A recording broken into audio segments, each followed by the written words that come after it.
The Helios 300 can easily be called as one of the best gaming laptops of 2020, and so Acer has given their best shot in making the 2021 edition of the Helios 300 even better. But have they done enough? I've been using the Helios 300 for about a month now, and in this video I'll be sharing with you my thoughts. Let's get started.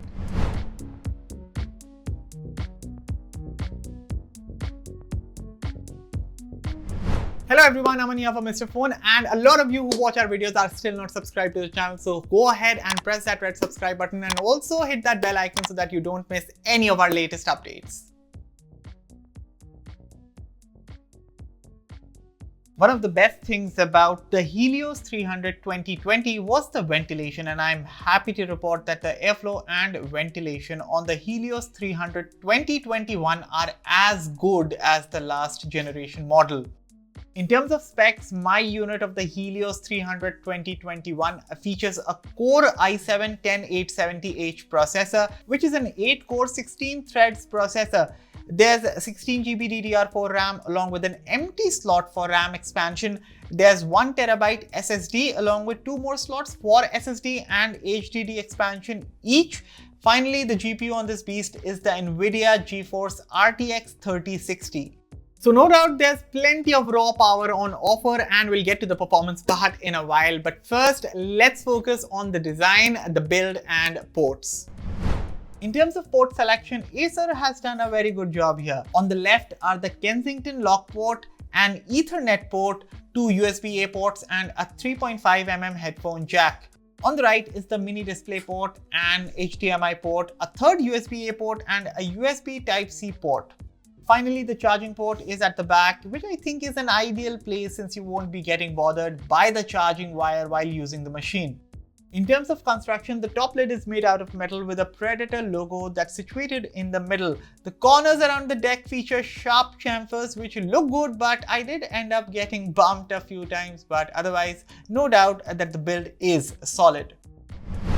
On the inside as well, there's a reasonably sized trackpad and an edge-to-edge keyboard featuring a colorful 4-zone RGB lighting that you can customize according to your preference. During my usage, I only found minimal flex on the keyboard, that too upon pressing very hard, so that is good. In my opinion, this is a very good keyboard with decently spaced keys, and the travel on this is excellent.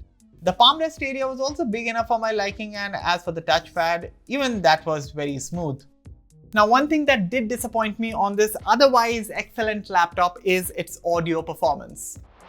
The Helios 300 features 2 bottom-firing speakers tuned by DTS Audio, and apart from the fancy name, the output is meh.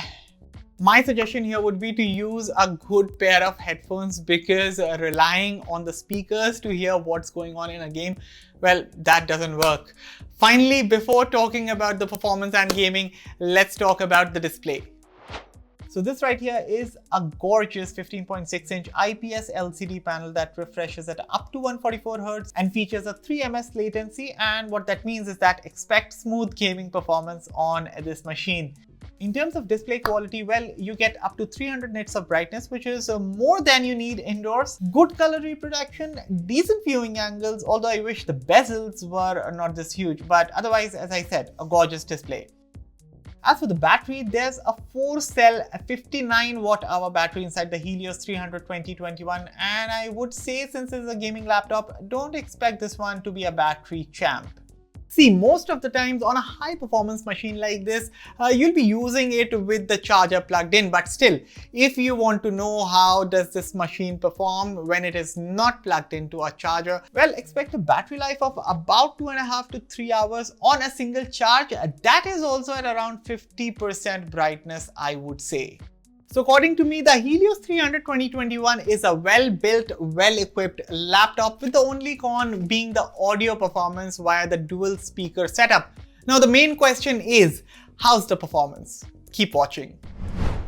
I have used MSI Afterburner to monitor the gaming performance of this machine, so if you want me to make a separate video on how to set up MSI Afterburner, let me know in the comments. Starting off with Far Cry 5, these are the results of the in-game benchmark. I had set the game on ultra graphics before doing the test, And while the average FPS doesn't look all that great, in the real world, I was easily getting a consistent 60 to 70 FPS performance in Far Cry 5 with the CPU and GPU temperatures in check, the overclocking disabled, and as I told you, with the ultra graphics enabled. Also, you can see how good the dynamic range is and how nicely the elements of the game are rendered, all while maintaining smooth gameplay. Now, the room temperature during these gaming sessions used to be around 25 to 30 degrees Celsius, and so keeping that in mind, I think so that the thermal performance of the Helios 300 has been really good. The next game that I tested was Control, which is one of the first games released to take advantage of ray tracing on the new NVIDIA 3000 GPUs. So once again, the graphics were set to the highest and ray tracing was enabled, and I was easily getting 60 to 65 FPS performance with no stutters or frame drops whatsoever. Now during this game, the CPU and GPU temperature did reach about 80 degrees, which is fine for a gaming laptop, but then I overclocked and the fans kicked in, and doing this did bring a drop in the CPU and GPU temperatures by up to 10 degrees. By the way, you can get even better FPS performance of up to 90 to 95 FPS if you disable ray tracing. But then again, if you have the feature and the machine can handle the load, then why not just take advantage of it? Okay, another popular title that I played on this machine was GTA 5, once again with the ultra graphics settings enabled, and I was easily hitting 60 FPS, and with this one as well, when I turned on the turbo mode, the FPS performance drastically rose to up to 80 FPS. I played other titles as well, such as Forza Horizon 4 and Assassin's Creed Odyssey at their highest graphics settings, and both of those games also ran flawlessly. And lighter titles such as Valorant and even Tekken 7, I mean, why not, ran superbly on the Helios 300 2021. Because of the chip shortage worldwide, the prices have been fluctuating quite a bit these days. So the current cost of the variant I tested is about 1,25,000 rupees, and I think for the cost, it makes absolute sense to buy the Helios 300 2021, considering you get the RTX 3060, good thermals, 1TB SSD along with extra slots for storage expansion, ample amounts of ports, good display, and of course, great overall performance. And that was my review of the Acer Predator Helios 300 2021. So guys, what are your thoughts about this amazing gaming laptop? Let me know everything in the comments below. As always, for all the latest in tech, stay tuned to Mr. Phone. I'll catch you guys in the next one. Thank you for watching.